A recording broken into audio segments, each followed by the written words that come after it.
பேசுறாங்க, எல்லாம் பேசுறாங்க. எல்பிஎஃப் பொதுச் செயலாளர் கூட சண்முகம் ஆட்சிக்கு வந்த உடனேயே நாங்கள் ஒப்பந்தம் சம்பந்தமாக பேசினோம். அவர் என்கிட்ட சொன்னாரு, எல்லா சங்கமும் பேசுறோம், அனைத்து சங்கமும் பேசுறோம், இந்த ஒப்பந்தத்தில் என்னென்ன கோரிக்கையெல்லாம் பேசுறோம்ட்டு. ஆட்சிக்கு வந்த புதிது அவர் சொன்னாரு, எல்லாம் ஒன்றும் கவலைப்படாதீங்க, இந்த ஆட்சியிலேயே 3 ஒப்பந்தம் போட போறோம்னாரு. 5 வருஷத்தில் 3 ஒப்பந்தம் போட போறோம்னாரு. அது என்ன? 2019 அதிமுக ஆட்சியில் போடப்படாத ஒப்பந்தம் 1, அந்த 19 ஒப்பந்தம் 22 முடிஞ்சு அப்ப போட போற ஒப்பந்தம் 1, 25 செப்டம்பர்ல போட போற ஒப்பந்தம் 1, 3 ஒப்பந்தம் போட போறோம்னு சொன்னாரு. இன்னைக்கு என்ன நிலைமை? எல்பிஎஃப் இதே மேடையிலே அதிமுக ஆட்சி காலத்திலே இதே கோரிக்கைக்காக முழங்கினோம். நம்முடைய போக்குவரத்து கழகங்களை பொறுத்தளவில் நமக்கு இருக்கக்கூடிய துரதிர்ஷ்டம் என்ன?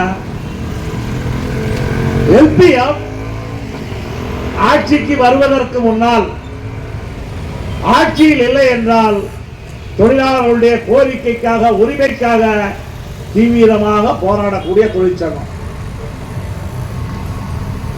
எனக்கு என்னன்னா தொழிலாளி பிரச்சனை தீர்வுனா திமுக ஆட்சிக்கு வராமலே இருக்கிறது நல்லது.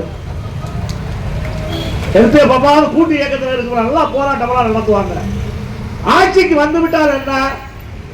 எல்பிஎஃப் வேற எல்பிஎஃப் இருக்கும், ஆனால் அது எல்பிஎஃப் அல்ல. ஆட்சிக்கு வந்து விட்டால் அது திராவிட முன்னேற்ற கழகத்தினுடைய கிளைக்கழகமாக மாறிடும், தொழிற்சங்கமாக இருக்காது. திமுகவினுடைய கிளைக்கழகம்.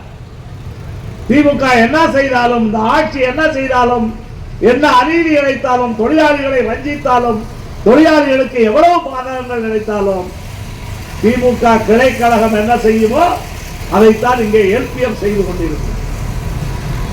அதே போலதான் 2ஆம் தொழிற்சங்கமும் அவர்கள் ஆட்சியில் இருந்தால் ஏடிபி என்பது அதிமுகவுடைய கிளைக்கழகமாக மாறிவிடும். ஆட்சியை விட்டு வெளியேறிவிட்டால் கமலக்கண்ணன் 3/4 மணி நேரம் பேட்டி கொடுப்பார். இதை பத்தி தொழிலாளியை பிரச்சனையை பற்றி உருக பேட்டி கொடுப்பார். இதான் இங்க இருக்கும். அதாவது இருக்கிற சங்கங்களும் கையெழுத்து போடுற சங்கமா இருக்கலாம். சரி, பெரிய சங்கங்களே எப்படி இருக்குது? அவர்களை பொறுத்தளவில் அவர்கள் ஆட்சி அதிகாரத்தை தக்க வைப்பதற்கான கருவிதான் தொழிற்சங்கம். எல்பிஎஃப் என்பது திமுகவுடைய ஆட்சி அதிகாரத்தை தக்க வைப்பதற்கான கருவியாக இருக்கின்றது. இதை நாம் சொல்லவில்லை.